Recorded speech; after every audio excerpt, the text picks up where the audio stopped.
감사합니다. 오늘 우리에게 주신 말씀 사도행전 3장 17절로 21절까지 보겠습니다. 사도행전 3장 17절로 21절입니다. 우리 한 절씩 교독하지요. 형제들아, 너희가 알지 못하여서 그리하였으며 너희 관리들도 그리한 줄 아노라.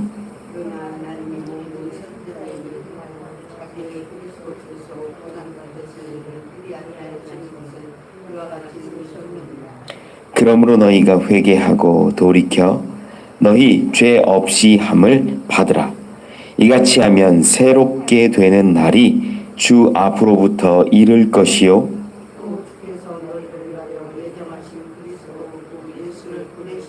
함께 있지요. 하나님이 영원 전부터 거룩한 선지자들의 입을 통하여 말씀하신 바 만물을 회복하실 때까지는 하늘이 마땅히 그를 받아두리라. 아멘. 아멘. 나면서부터 걷지 못했던 자가 이 베드로와 요한의 일으킴을 통하여, 하나님의 역사하심을 통하여 일어나는 일이, 그 놀라운 기적과 표적이 일어났습니다. 그는 걷고 뛰며 하나님을 찬송하는 일을 했지요. 성전으로 들어갔습니다. 그의 모습을 보고 수많은 사람들이 놀랐지요. 그 안진뱅이가 베드로와 요한을 잡았다라고 우리 지난 시간에 보았어요. 잡고 나서 어쩌면 예수에 대해서 물어봤을 것이고 이 일이 어찌 된 것인지 이야기했을 수도 있습니다. 그러자 베드로와 요한 그리고 안진뱅이도 함께 수많은 사람들이 나와서 솔로몬의 행각에 모였습니다. 그곳에서 이제 베드로는 담대하게 예수를 증거하지요. 먼저 그가 주목하게 했던 것은, 야, 이 일이 신기한 일, 대단한 일 아니다. 그리고 우리가 한 것처럼 뭐 그렇게 얘기하냐, 우리가 한 것 아니다, 이런 이야기들을 했어요. 그 이야기를 시작으로 이제 예수를 증거하는데 첫 번째 시작했던 말이 아브라함의 조상, 너희 조상 그 하나님으로부터 준비하시고 약속하신 그 그리스도 메시아가 이 땅 가운데 생명의 주로 오셨는데 너희가 그를 죽였다. 16절까지 그렇게 말씀을 보았는데 그 말씀을 들으면 사람들의 얼굴 표정이 어떨까요? 이제 한 50여일 됐거든요. 예수님이 죽으신 지. 아마 생생히 그 장면을 기억하는 사람들도 그 가운데는 있었을 겁니다. 그리고 얼마 전에, 며칠 전에 성령의 임재를 통하여서 막 희한한 말을 하고 세상 각국의 언어들을 통하고 이 장면들도 아마 성전에서 일어난 것으로 보면 아마 이것들을 기억하는 사람도 있을 거예요. 연장선상에서 이제는 결코 걷지 못하던 자, 나면서부터 안진뱅이였던 자가 걷고 뛰는 것을 보고 찬송하는 것을 보고 이사야 예언처럼, 야, 정말 예수가 메시아고 그리스도인 것은 아닐까, 이런 생각을 하면서 놀람과 공포와 두려움이 그들 가운데는 아마 있었을 겁니다. 그리고 오늘 본문 가운데에 이제 시작되는 말씀이 17절에 보면요, 형제들아, 너희가 알지 못하여서 그리하였으며 너희 관리들도 그리한 줄 아노라. 제가 이 17절을 여러 번 읽고 묵상하면서 이 수많은 사람이 지금 솔로몬 행각에 모여 있는데 저들의 얼굴 표정이 놀람과 공포가 되었기에 이런 말을 하지 않았을까라고 생각을 해요. 베드로가 보니까 생명의 주를 너희가 죽였다. 이거 얼마나 큰 말씀이에요. 이 말씀을 있는 그대로 받아들인다면 저들의 죄는요, 결코 감당하지 못할 죄라는 거죠. 그런 얼굴 표정을 보고 놀라고 공포스럽고 두렵고 이런 것들을 보니까 어쩌면 인간적인 이 마음으로 저들 가운데 좀 그러한 공포심을 누그러뜨리려고 형제들아 이렇게 말했을 것 같아요. 보통 그리스도인들에게 형제들아 얘기하고 유대인들에게 많이 쓰진 않았어요. 베드로 같은 경우에. 그런데 형제들아 말하면서 너희 알지 못해서 그런 걸 알아. 그리고 너희 관리조차도 그렇게 알지 못하여서 예수를, 생명의 주를 못 박았다라는 것을 나도 안다라는 거예요. 약간 누그러뜨리는 듯한 표현이지요. 그런데 18절에서는요, 이것이 그렇다고 너희가 잘못한 게 아니고 면죄부를 주는 그러한 이야기가 아니라는 것을 분명하게 말합니다. 18절에는 이렇게 말해요. 그러나 하나님이 모든 선지자의 입을 통하여 자기의 그리스도께서 고난받으실 일을 미리 알게 하신 것을 이와 같이 이루셨느니라. 이게 무슨 말이냐면 하나님이 이미 수많은 선지자들의 입을 통하여서, 기록을 통하여서, 말씀을 통하여서 예수님이 이렇게 고난받으시고 그리스도가 이렇게 고난받으신 것을 예언하셨더라. 이미 사실 성경을 잘 알면, 성경 가운데 예수 그리스도께서 어떻게 오시고 메시아가 어떻게 임할 것인 것을 잘 알면 이미 이렇게 무지함 가운데에 예수를 못 박는 일은 안 했을 거라는 거예요. 지금 저들에게 죄를 묻고 있어요. 지금 수많은 사람들이 솔로몬 행각에 모여가지고 야, 이 기적이 무엇입니까? 라고 묻는 그들에게 너희가 지금 생명의 주를 죽였는데 그 생명의 주를 죽인 이유가 분명하다. 너희의 무지다라는 거예요. 선지자의 입을 통하여서 이미 예언하셨고 가르치셨고 말씀하셨는데 너희가 그것들을 조금만 더 살펴보았다면 그분이 예수님이 그리스도라는 것을 왜 몰랐겠느냐라는 거예요. 실제로 이스라엘 백성들이 예수를 못 박아라라고 외치는 그 소리 가운데에는요, 말씀을 통하여서 분별함이 있었던 것이 아니라 이 대제사장과 몇몇 사람들의 선동함과 그 말 가운데 사람들이 변했다라는 거예요. 우리에게 정말 필요한 게 뭐냐면 이렇게 혼란한 시대 가운데는 말씀을 분명히 아는 것이 너무나 중요합니다. 우리 감정으로 신앙생활하고요. 야, 저 사람 믿을만하니까 저 사람 그냥 따라하면 돼. 야, 대제사장이 가르쳐줬으니까 그 사람이 시키는 대로 하면 돼. 여러분, 이거 아니에요. 아무리 유명하고 훌륭한 목사님이라 한들, 저라고 한들 제가 말한 게 어떻게 다 맞겠습니까? 아니에요, 그거. 우리는 무엇을 해야 되는가? 베레아 사람들처럼 말씀을 정말 이것이 그러한가 살펴보고 상고하는 그 모습이 있어야 된다는 거예요.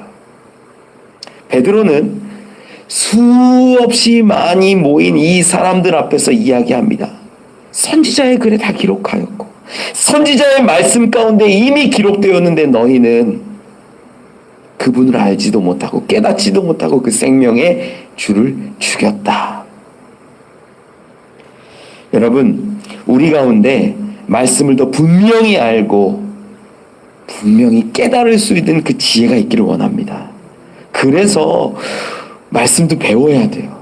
그냥 내가 예배만 드리면 되지. 다니엘 기도회 때 어떤 목사님이 성경은 덮어놓고 믿지 말고 펴놓고 믿으라 그래서 정말 그래야 돼요. 이게 정말인가 아닌가. 지금 시대에 왜 수많은 사이비와 이단들이 판을 치는지, 어쩌면 제가 선배 목사님들한테 뭐라고 하는 것 같지만 목사님들이 덮어놓고 믿으라라는 그러한 모양새들을 많이 보여주셨어요. 배우기 어렵지 그러니까 믿어. 여러분, 아니에요. 우리에게 지식이 남아있고 이성이 남아있고 말씀을 읽을 수 있는 기력이 남아있다면 읽고 묵상하고 깨닫고 무엇이 진리인지 살펴봄이 당연합니다. 말씀을 더 분명히 알 수 있는 우리 되기를 소망합니다. 19절 말씀에 가면요, 이렇게 기록합니다. 그러므로 너희가 회개하고 돌이켜 너희 죄 없이 함을 받으라. 이같이 하면 새롭게 되는 날이 주 앞으로부터 이를 것이요. 그렇게 생명의 주 되신 메시아 그리스도를 너희가 죽인 죄, 무지하여서 알지 못하고 깨닫지 못하여서 죽인 죄가 너무나 큰데 이 죄가 있음에도 불구하고 회개하면 즉 돌이키면 죄 없이 함. 하나님이 죄 없다 하시는 것, 죄 사해지는 이것을 받을 수 있다라고 그 피할 길을 알려주는 거예요. 베드로가. 너희의 죄가 너무나 커. 어떻게 성경에 기록되어 있는 그리스도를 깨닫지 못하고 메시아를 깨닫지 못하고 그분을 죽이느냐. 그런데 그럼에도 불구하고 너희가 회개한다면, 돌이킨다면 너희의 죄 없이 하는 이것을 받을 것이다. 여기서 이 회개라는 것은요, 이 메타노에오라고 하는데 생각하는 거예요. 생각하고 재고하고 뉘우치는 이러한 모습을 드러내는 것이고, 돌이키다라는 단어는 에피스트레포라고 하는데 요거는 행동적인 것이에요. 돌이켜라는 거. 이 개종하듯이 돌아가는 거예요. 정말 하나님의 뜻 가운데로, 하나님의 말씀 가운데로 삶을 돌이키는 거예요. 그래서 이 이야기는요, 분명히 기록된 대로 회개하고 돌이키다라는 이 말은 마음으로부터의 회개와 삶으로부터의 돌이킴, 이 두 가지를 이야기하고 있다는 거예요. 회개는 지난 주일에도 말했지만 내가 말로만 하는 거 아니에요. 내 삶으로 분명하게 돌이키는 모습이 회개라는 거예요. 그러면 어떻게 되냐? 19절에 죄 없이 함을 받으라. 하나님이 죄 없다라고 인정해 주시는 그러한 복을 받게 된다라는 거죠. 그리고 이 죄 없이 함을 받으면 자연스럽게 이루어지는 것이 있는데, 이게 새롭게 되는 날이 주 앞으로부터 이를 것이요. 표현이 좀 어려워요. 새롭게 되는 날, 이것은 성도가 누릴 수 있는 놀라운 은혜의 날입니다.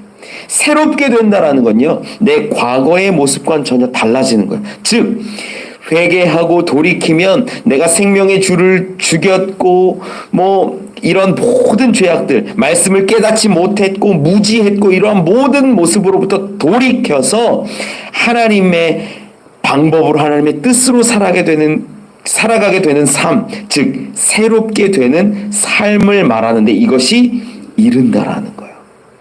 주 앞으로부터 이르는 이 새롭게 되는 날, 이 날이요, 이 헬라어 성경을 보니까 크로노스라는 단어를 쓰지 않고 카이로스를 써요. 그러니까 즉 뭐냐면 흘러가는 그러한 날들이 아니라 특정한 어떠한 때라는 것을 이야기해주고 있는 거죠.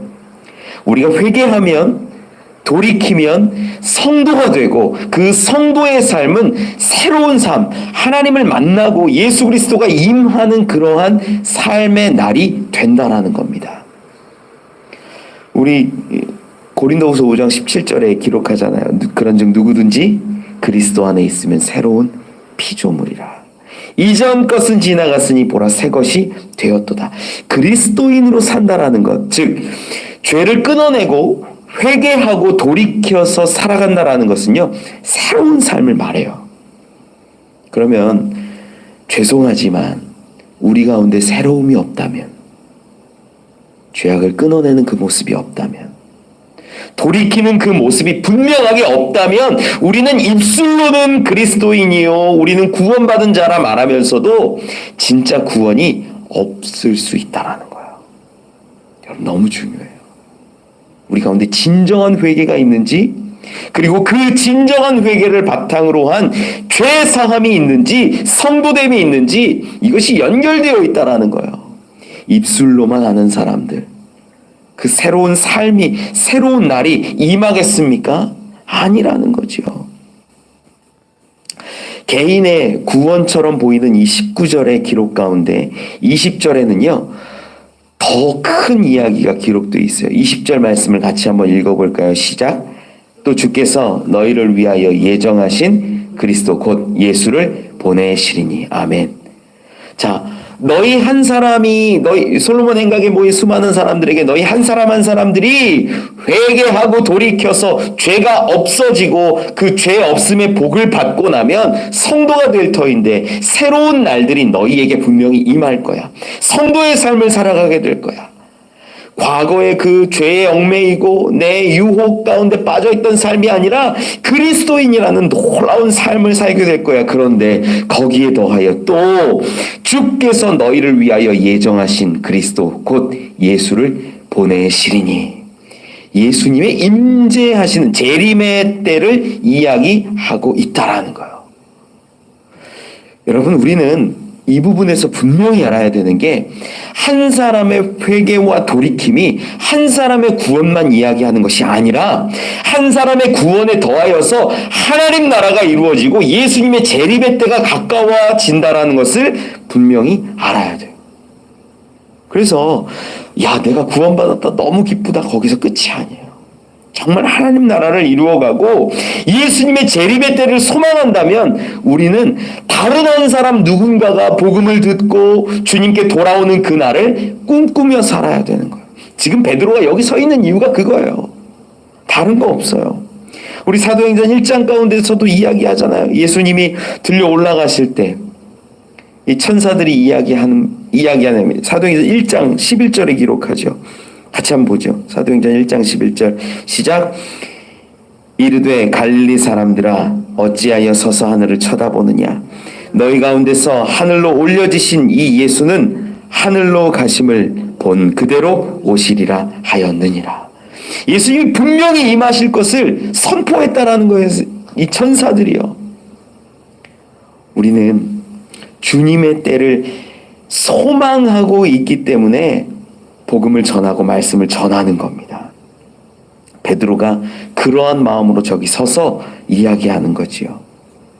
즉, 그래서 다시 19절, 20절을 정리해 보면 한 사람 한 사람이 회개하고 돌이켜서 성도가 되고 죄를 없이 하고 새로운 날로서 그리스도인으로서 살아가게 되면 그러면 우리 주님의 재림의 그 날도 분명히 반드시 곧 임한다라는 거예요. 21절에는 이렇게 기록합니다. 같이 읽어보죠. 시작. 하나님이 영원전부터 거룩한 선지자들의 입을 통하여 말씀하신 바 만물을 회복하실 때까지는 하늘이 마땅히 그를 받아두리라. 아멘. 하늘이 마땅히 그를 받아두리라. 이런 기록이 이제 하늘 기준으로 봤으면 예수님이 계실 수 있게 해준다라는 의미지만 더 우리는 주체적으로 보면 예수님이 하늘에 계신다. 하늘을 이게 표현할 때는 유대인들에게 기본은 하나님의 전이라는 게 있어요. 하나님이 거하시는 처소라는 게 있다 보니까 하늘 하면 하나님하고 이렇게 연결지어서 거의 동급처럼 생각하는 게 있어요. 그래서 예수를 하늘이 받아주신 것처럼 이렇게 기록할 수 있는 거죠. 그럼 우리는 신학적으로 이제 정립이 되었기 때문에 하나님이 예수님이고 예수님이 성령님이라는 그 삼위일체 신앙이 있기 때문에 하늘이 마치 예수님을 받아준다 이런 개념보다는 하늘에서 예수님이 하나님 우편에 앉으셔서 통치하시고 생명의 주권자로서 일하고 계심을 우리는 깨달을 수 있게 되는 거죠. 여긴 표현이 그렇다는 겁니다. 그런데 이러한 모든 것들이 21절에 보면 하나님이 영원전부터 거룩한 선지자의 입을 통하여 말씀하신 바 만물을 회복하실 때까지 그렇게 하신다라는 거예요. 즉 지금 선지자들을 통하여서 예언하고 가르쳐주고 깨닫게 하신 것들이 있는데 그게 크게는 두 개입니다. 두 개예요. 선지자를 통하여서 하나님이 예언하시고 가르쳐주신 것이 두 개인데 하나는 뭐냐면 그리스도가 메시아가 이 땅 가운데 오실 것이다. 이거예요. 하나는. 이것이 우리는 예수 그리스도의 성육신 사건으로 성취됨을 보잖아요. 그리고 두 번째 예언하는 선지자들의 예언의 내용이 뭐냐면 그를 통하여 만물이 다 회복될 것이다. 이거예요.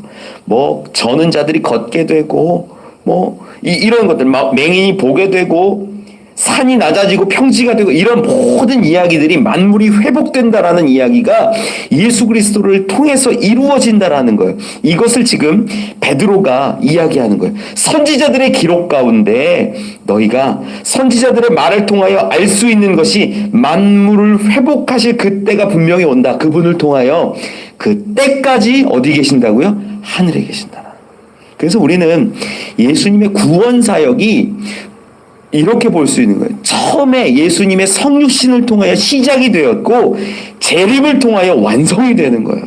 우리 그리스도인들에게는 처음 오심으로 인하여서 구원이 시작된 겁니다. 하나님의 뜻이 놀라운 그 사랑이 은혜 가운데 임해서 한 사람 한 사람을 구하셨고 그 한 사람 한 사람이 점점 늘어납니다.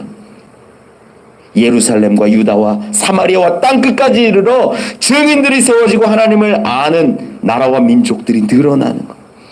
그렇게 해서 어느 때 하나님이 정하신 때죠. 그때가 임하면 예수 그리스도께서 재림하시는데 그때가 만물이 다 회복되는 때라는 거예요. 그래서 구원이라는 건 예수님의 초림을 통하여서 모든 게 다 이루어진 건 아니에요. 그를 통하여서 우리를 구원하셨고 그리스도인들을 부르셨고 그리고 그리스도인들과 함께 구원 사역을 펼쳐가시는 거예요. 그리고 그 완성이 언제냐?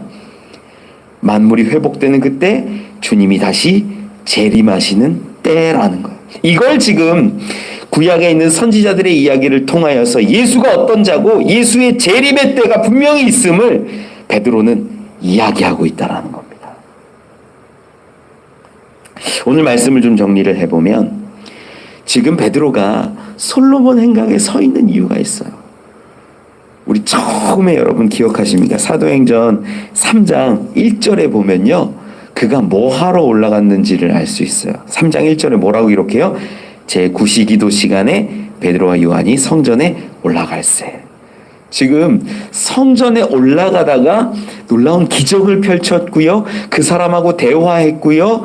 그리고 수많은 사람들이 몰려와서 솔로몬 행각 가서 지금 복음 전했거든요. 예수 전했거든요. 지금 이 베드로와 요한이 기도했어요? 못했어요? 못했을 것 같아요. 못했을 것 같아요. 기도할 시간을 못 만났어요. 찾지 못했어요. 그런데 그가 담대하게 자기의 의를 드러내지도 않고 왜 너희 놀라냐? 이거 아니다. 정말 놀랄 일은 이제부터 내가 말할 건데 생명의 주를 너희가 죽인 것 그리고 그분이 다시 오실 것 이거에 대해서 이야기해요. 여러분 왜 이 이야기를 했을까? 기도하는 시간이 너무나 개인적으로는 중요한데 개인의 시간으로 내 정해놓은 기도 시간이 있다라면 이것이 얼마나 중요한데 왜 그것들 다 제쳐놓고 누군가에게 복음을 전하기 위해서 한 사람에게 복음을 전하고 수많은 사람에게 복음을 선포하기 위해서 자기 시간을 할애했을까? 한 사람의 구원이 한 사람의 회개가 결국은 하나님의 나라를 이루어가고 주님이 다시 오시는 그 재림의 때를 앞당기고 있다는 것을 그는 알았기 때문이에요. 여러분, 저는 여러분들도 분명히 이렇게 베드로처럼 사셨으면 좋겠습니다. 내 구원에 만족하지 마십시오. 주님, 내가 정말 주님을 믿고 회개하고 돌이켰으니 구원해 주시니 감사합니다. 거기에 멈추지 말고 이제는 내가 전하는 복음 한 자락 한 자락이 그 사람들의 삶에 심기워지고 회개하고 돌이켜서 하나님 나라를 이루어갈 때 새로운 날이 임하고 주님의 재림의 그때가 임하게 될 줄로 믿습니다. 그렇게 주님의 재림의 때를 바라보며 복음을 전할 수 있는 저와 여러분 우리 되시기를 간절히 소망합니다. 기도하겠습니다. 하나님 감사합니다. 우리 가운데 비교할 수 없는 기쁨으로 복음을 주셨고 생명을 주셨음에 감사합니다. 하나님, 우리가 지금도 내가 구원받은 그 기쁨에 취해 있고 젖어 있는 것은 아닌지요. 이제는 베드로처럼 한 사람을 위하여 수많은 사람들을 위하여 복음을 선포하고 예수 그리스도를 증거하는 인생을 살게 하여 주옵소서. 내가 복음을 전할 때 우리가 예수 그리스도를 선포할 때 하나님의 나라가 임하고 만물이 회복되며 주님의 그 재림의 때가 반드시 분명히 곧 오실 것을 믿습니다. 하나님 나라를 위하여 부름받아 싸우니 애쓰고 일하는 죄 자녀들 되게 하시고 우리를 통하여 하나님 온전히 영광받아 주시옵소서. 감사합니다. 예수님 이름으로 기도합니다. 주기도문합니다. 하늘에 계신 우리 아버지여, 이름이 거룩히 여김을 받으시오며 나라가 임하옵시며 뜻이 하늘에서 이루어진 것 같이 땅에서도 이루어지이다. 오늘 우리에게 일용할 양식을 주시옵고 우리가 우리에게 죄 지은 자를 사하여 준 것 같이 우리 죄를 사하여 주시옵고 우리를 시험에 들게 하지 마시옵고 다만 악에서 구하시옵소서. 나라와 권세와 영광이 아버지께 영원히 있사옵나이다. 아멘.